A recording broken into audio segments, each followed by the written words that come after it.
ఈడ జల్గలతో ట్రీట్మెంట్ చేస్తారు. మీ బాడీలో ఎటువంటి నొప్పులున్నా సరే చీమ ఉట్టినంత నొప్పి కూడా ఉండదు. మీ బాడీలో ప్రతి పార్ట్ దెబ్బకు టింగు మనలేస్తుంది. అపరిచితుడు జల్గలు కావివి, మంచి చేసే జల్గలు. గడ్డపారే మీ అపన్ నుంచి గుసైస్తే కేఎస్ బేకర్స్ పక్క గల్లీ నుంచి రైట్ తీసుకున్నాం అనుకో, రీసెట్ న్యూరోథెరపీ వస్తుంది. లొకేషన్ కావాలంటే వాట్సాప్కి హాయ్ అని పెట్టు, లేకపోతే కమెంట్లో హాయ్ అని కొట్టు. ఎక్కడెక్కడ నుంచో పొక్కల నుంచి వస్తారు. ఈడ ట్రీట్మెంట్ కి ఇంజెక్షన్లు ఇయ్యరు, సర్జరీలు ఇయ్యరు, మెడిసిన్స్ ఇయ్యరు. నొప్పి లేకుండా మీ నొప్పిని తగ్గిస్తారు. మీ స్కాన్ రిపోర్ట్ చెక్ చేసి మీ ప్రాబ్లం ఏందో క్లారిటీగా తెలుసుకొని మీకు బ్యాక్ పెయిన్ ఉన్నా సరే ఏమున్నా సరే పిన్ టు పిన్ ట్రీట్మెంట్ చేస్తారు. ఇది కప్పింగ్ థెరపీ. మీ బ్లడ్ సర్క్యులేషన్ ఇంక్రీజ్ చేస్తుంది, మీ చెడు రక్తాన్ని తీసేస్తుంది. యాక్యుపెంచర్ పెయిన్ రిలీఫ్ ఇది. నొప్పి లేకుండా ఈ పిన్స్ తో పెయిన్ రిలీఫ్ అవుతుంది. ఈ అడ్వాన్స్డ్ మిషన్ పైన పండబెట్టి కైరోపాటిక్ ట్రీట్మెంట్ తో ఫుల్ బాడీ అడ్జస్ట్మెంట్ చేస్తారు. మెడ నుంచి తొడ వరకు నొప్పి దెబ్బకు సెట్ అవుతుంది. మీ మజిల్స్ మొత్తం రిలాక్స్ కానికే రేడియేషన్ థెరపీ చేస్తారు. ఇడ ఆహా అంటూ ఈ బాల్ మీద వండబెట్టి అటు ఇటు ఊపి రిలాక్స్ చేస్తారు. ముందు దీని ఇన్వర్షన్ థెరపీ అంటారు.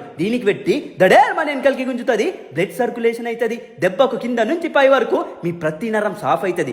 ఏడ దొరకని క్రీమ్ వీల్ దగ్గర ఒకటి ఉంటుంది. దీంతో డీప్ టిష్యూ థెరపీ చేస్తారు. దెబ్బకి సెట్టు. లక్షలు ఖర్చు పెట్టి హాస్పిటల్ చుట్టూ తిరిగినా సరే తగ్గుతలే కదా, అయితే ఏడికిదా ఎండింగ్ లో హాట్ స్టీమ్ థెరపీ చేస్తారు.